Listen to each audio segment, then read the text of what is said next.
fois de plus, merci de nous accueillir chez vous. Aujourd'hui, Parade, vous le savez, mesdames et messieurs, c'est l'émission qui accueille les hommes et les femmes issus de notre diaspora qui font l'actualité. Aujourd'hui, 4 invités spéciaux. Alors vous allez me dire, ce sont des hommes que vous ne connaissez pas pour certains, que vous connaissez peut-être pour d'autres, et que vous avez peut-être vu sur les réseaux sociaux. Mesdames et messieurs, Parade aujourd'hui reçoit des membres de l'organisation ORIS. Alors ils vont nous dire qu'est-ce que c'est, mais bien avant que je leur donne la parole, on va d'abord repartir sur un élément que vous avez dû voir sur Zana TV.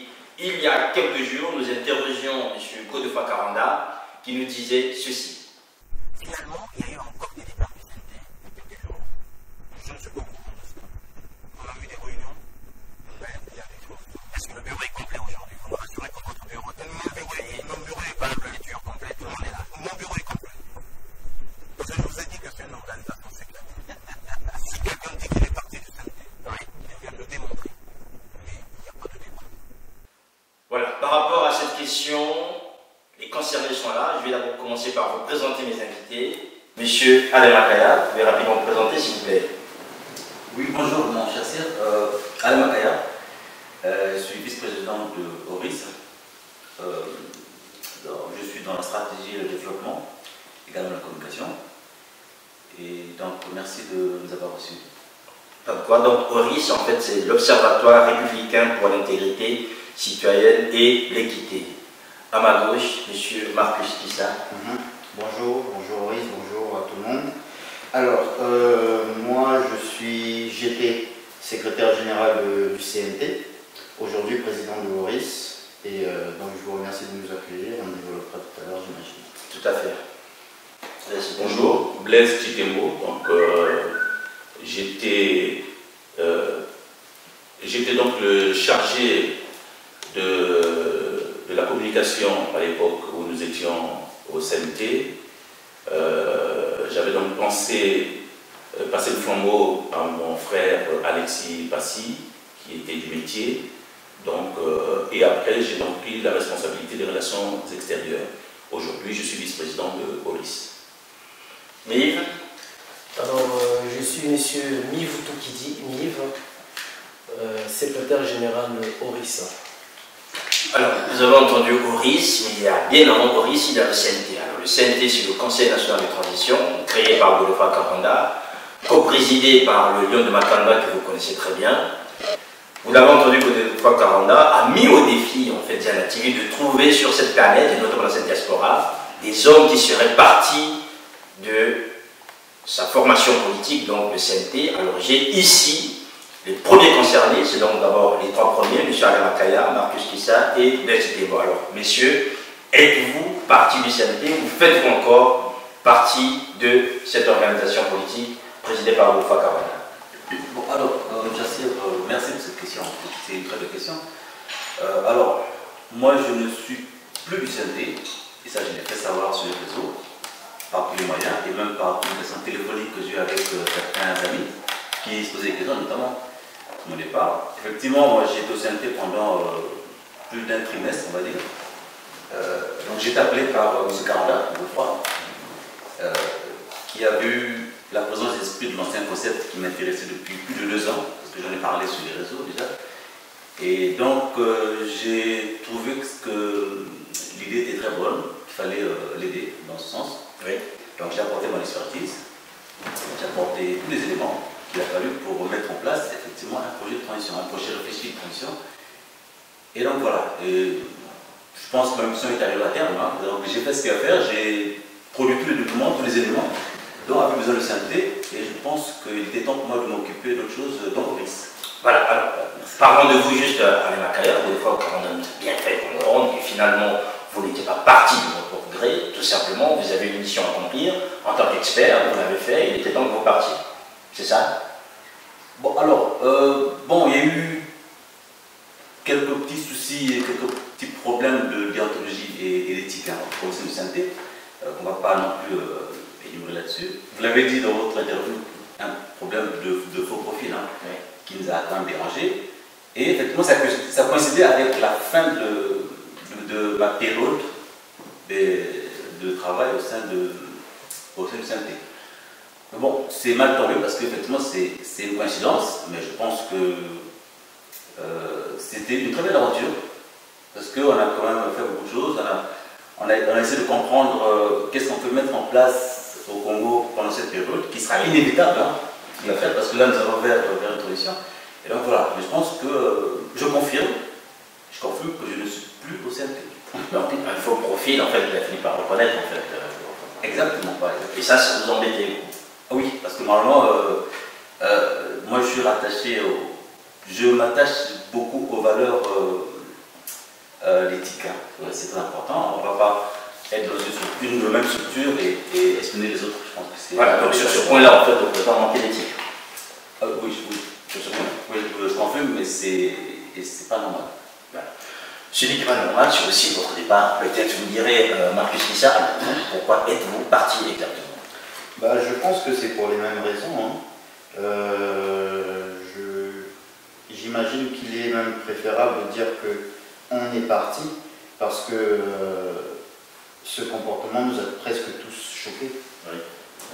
Quand on se donne corps et âme, moi je vis à Dijon par exemple, je prends sur moi pour me déplacer, je viens pour travailler avec des personnes que j'ai rencontrées ce jour-là, donc le jour où Godefroy Caranda nous a appelés.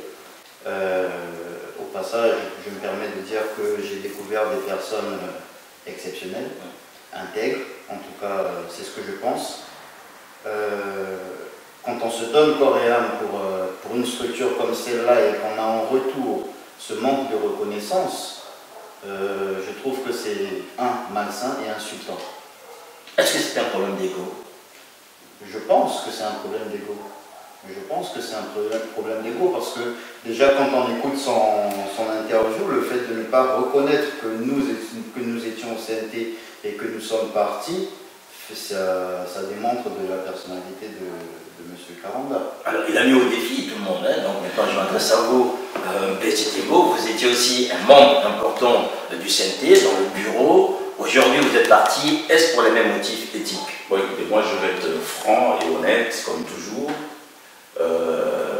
Je suis en réalité parti du CNT depuis fin janvier.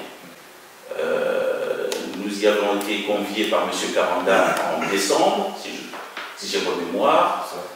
Et puis, dès le mois de janvier, j'avais compris vite fait que je n'avais pas ma place au sein de cette institution à cause de problèmes d'éthique, en fait.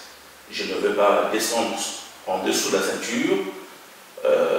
Ceux qui sont assez sages et intelligents comprendront que ce n'était pas notre place. Voilà, c'est tout ce que je peux dire. Voilà, donc on reste dans l'éthique, en fait, des exigences éthiques. Il y a des méthodes de travail. Et des méthodes de travail, en fait. Donc on reste dans ces problèmes d'ego, en fait, où le président, avec toute la place peut-être, si vous ne vous retrouviez pas. Si un collaborateur ou le président d'une structure vous laisse dire, vous fait comprendre que celui qui n'est pas content, c'est mon bébé qui peut prendre la porte et partir, ça veut tout dire. Et vous l'avez pris rapidement, cette porte, en fait. Ah, très rapidement. Très rapidement. Alors oui, vous êtes arrivé quasiment à la fin de l'histoire de Blaise, Marcus et Alain, et vous êtes parti aussi rapidement avec eux. Qu'est-ce qui s'est passé pour vous? Exactement, je suis arrivé presque au dernier moment, répondant à une invitation de M. Blaise Témo. J'ai participé à la toute dernière rencontre du CNT. Et après, il s'est passé ce qu'il s'est passé. Étant donné que nous parlions avec M. Alain Makaya, M. Blaise Témo, nous parlions d'un problème d'éthique. L'éthique nous demande d'être irréprochable, d'avoir un comportement irréprochable, parce que vous êtes appelés à amener des hommes derrière vous. Donc vous devez être exemplaire. Par rapport à cela, moi, personnellement, je ne pointe du doigt à aucune personne, mais nous avons vu des choses, nous avons entendu des choses. Il était nécessaire pour moi de prendre une position par rapport à tout cela. Et je trouvais qu'il était plus probable que je me mette avec des personnes qui pensent comme moi. D'où je me suis aussi retiré, on va dire, et j'ai préféré Oris, parce que Oris on est parti sur les bases corrigeant des erreurs du passé. Quoi. Oui. Alors, j'allais juste ajouter une chose. Oui. Je pense que mon frère et ami, il reste un ami pour moi, attention, on a juste des divergences politiques, on est juste sur le plan politique, mais sur le plan humain, on reste des amis. Tout à fait. Voilà, donc je voudrais juste signaler que mon frère et ami Karanda devrait faire un effort pour respecter les autres. Parce que lorsqu'il dit lors de votre interview que personne n'est parti du CNT, c'est un mensonge. Et qu'il fallait le mettre au défi. Et qu'il fallait le mettre au défi, c'est vraiment un mensonge. Parce que qui c'est qui a produit les documents au CNT? C'est M. Kissa, c'est M. Alain, c'est M. Blaise Titemo, c'est M. Notre vice-président Lyon Makanda qui s'est mouillé au Coréen. Lorsque vous signez un pacte pour travailler ensemble, on ne trahit pas les autres. C'est tout ce que je veux dire. Et en plus, le CNT, lorsqu'on crée une structure, elle devient la structure de tout le monde, de tous ceux qui y participent. Et donc, dorénavant, je peux lui dire que nous sommes partis. Moi, personnellement, je suis parti du CNT à cause d'un désaccord politique. Voilà, messieurs, les mots sont quand même durs. Vous parlez d'éthique, vous parlez de responsabilité, vous parlez aussi, disait Alain tout à l'heure, de valeurs qui ne sont pas respectées. Et avec tout ça, vous arrivez sur un nouveau projet qui est ORIS. Alors, quelle est la place de ces mots que vous avez utilisés dans ce nouveau projet? Je vais commencer par vous, Monsieur le Président. Bien sûr. Déjà dans la définition, l'ORIS, c'est l'Observatoire pour... je peux? Oui. L'Observatoire républicain pour l'intégrité citoyenne et l'équité. L'intégrité et l'équité. C'est pour nous des valeurs qui se sont perdues dans notre pays. On ne les retrouve plus dans la classe politique actuelle, que ce soit dans la majorité ou dans l'opposition. Et nous pensons qu'avant d'avoir une étiquette politique, tous les Congolais sont d'abord des citoyens congolais. Et les décisions des politiques impactent l'ensemble des citoyens congolais.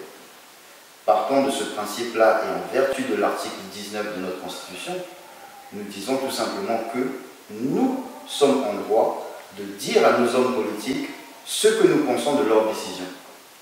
Quand elles sont bonnes, on sait le reconnaître, mais quand elles sont mauvaises, et c'est un peu trop le cas depuis un certain moment, on est en droit de le dire.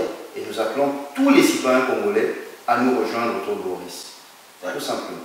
Appelez tous les citoyens congolais à vous rejoindre au sein de l'ORIS. Est-ce un mouvement politique? Est-ce une ONG? Est-ce une association, tout simplement? Alors, c'est une association sous la forme juridique notamment. C'est un observatoire, donc c'est pas un mouvement politique. Alors, par principe, un observatoire tel que ORIS, sur la forme politique et sociale du Congo, on est plus amené à toucher tout ce qui est passé par les décisions politiques en fait. C'est-à-dire toutes les mauvaises décisions politiques qui ont été prises, pour lesquelles les Congolais aujourd'hui sont confrontés à pas mal de problèmes.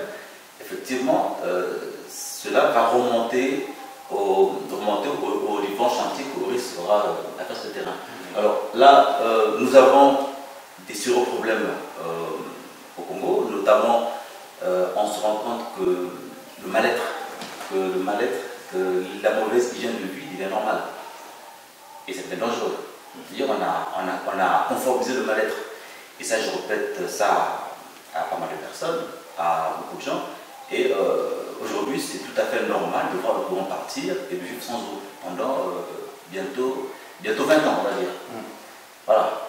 Et nous, on s'est dit qu'il faudrait vraiment toucher les points sensibles sur lesquels les Congolais ont vraiment du mal à s'en sortir. Notamment, on a mis en place ORIS, qui est une plateforme potentiellement substantielle, qui a beaucoup de substance, qui a de la valeur. Et nous voulons sincèrement réhabiliter, comme vous avez dit tout à l'heure, l'intégrité et l'équité. Alors, réhabiliter l'intégrité et l'équité. Je reviens vers vous, monsieur Titembo. Aujourd'hui, quelle est la stratégie en fait?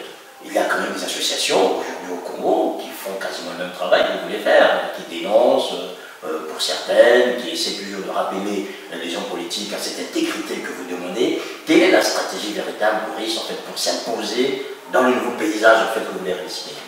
En fait, la stratégie est toute simple. Nous venons avec un nouveau discours, parce qu'on a remarqué que tous ceux qui sont au Congo, qui ont créé une multitude d'associations, sont inféodés au pouvoir. C'est ça le grave problème au Congo.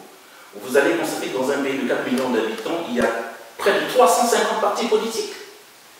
Et c'est tout à fait ça normal. Donc nous avons pensé nous regrouper, appeler vers nous des gens consciencieux, des gens travailleurs, des gens disciplinés, des gens qui pensent pays, qui pensent d'abord au Congo. Des gens qui pensent que vivre dans un pays et arriver le soir, entendre des cris comme si on avait gagné un match de football, simplement parce que le cours est perdu, toute la population pense que c'est normal. Il faut que nous arrivions à faire comprendre à la population que ce n'est pas du tout normal. Donc, on arrivera, pas seulement pour critiquer, mais pour apporter des propositions auprès du gouvernement. Alors, pas critiquer, apporter des propositions, c'est ce que vous avez fait déjà dans ce document donc, que vous avez publié, en fait, dans lequel ici, la première problématique, c'est la dépollution de l'eau. Vous attaquez d'abord la question d'eau. Je vais m'adresser à vous, mais aujourd'hui, qui peut venir, en fait, à Oris, adhérer, en fait, à cette organisation, à cet observatoire? Alors, Oris est ouvert à tout le monde. Toutes ces personnes qui sont dans une démarche citoyenne. Donc, parce que Oris, c'est apolitique, pour préciser. Voilà. Donc, toute personne qui se sent dans une démarche citoyenne est appelée à intégrer ou à œuvrer pour Oris. Voilà. Donc, nous avons besoin, en fait, dans notre orientation, nous avons besoin de travailler en fait, avec tout le monde, toutes les couches sociales de la population, surtout congolaise. Et nous avons besoin de travailler aussi avec des experts dans tous les domaines. Oui. Parce qu'au RIS, nous n'allons pas seulement dénoncer, nous allons rassembler des inégalités, vous savez, comme dans tout pays africain, donc en particulier le Congo, il y a tous ces problèmes-là. Alors, nous les recensons, nous travaillons avec des experts et nous apportons des solutions. C'est pour ça que Oris est ouvert à tout citoyen. Alors, on avait compris cette ouverture. Je vais juste demander au caméraman de Loko Kungakoso pour juste faire en fait un zoom sur ces images. Alors, messieurs, le réquisitoire que vous dressez est quand même assez dur parce que ces images qu'on voit ici, en fait, reflètent quand même le Congo d'aujourd'hui que vous décrivez, en fait, hein, notamment sur cette question d'eau. Et on voit aussi sur les questions d'éducation, des enfants qui sont assis par terre dans un pays qui produit du bois. Quelles sont les solutions que vous comptez proposer, notamment quand vous parlez d'intégrité citoyenne? Il faut quand même dire qu'aujourd'hui, on peut accuser les politiques, mais on se rend quand même dans les conditions dans lesquelles les citoyens vivent. Ils les acceptent, finalement. Monsieur le Président. Alors, je voudrais revenir déjà sur votre question précédente, quand vous disiez qu'il y a des associations qui œuvrent déjà dans ce domaine. Je mets au défi quiconque de me sortir un nom. Voilà. Si aujourd'hui on n'a aucun nom à sortir quand on pense à l'écologie, à l'environnement, à la santé, ça veut dire qu'elles ne font pas leur travail. Nous voulons que Oris devienne comme le second souffle du peuple congolais. C'est-à-dire quand ils pensent douleur, ils pensent Oris. Qu'ils se disent qu'à travers Oris, ils ont la possibilité, ils ont la parole. Nous sommes le porte-voix.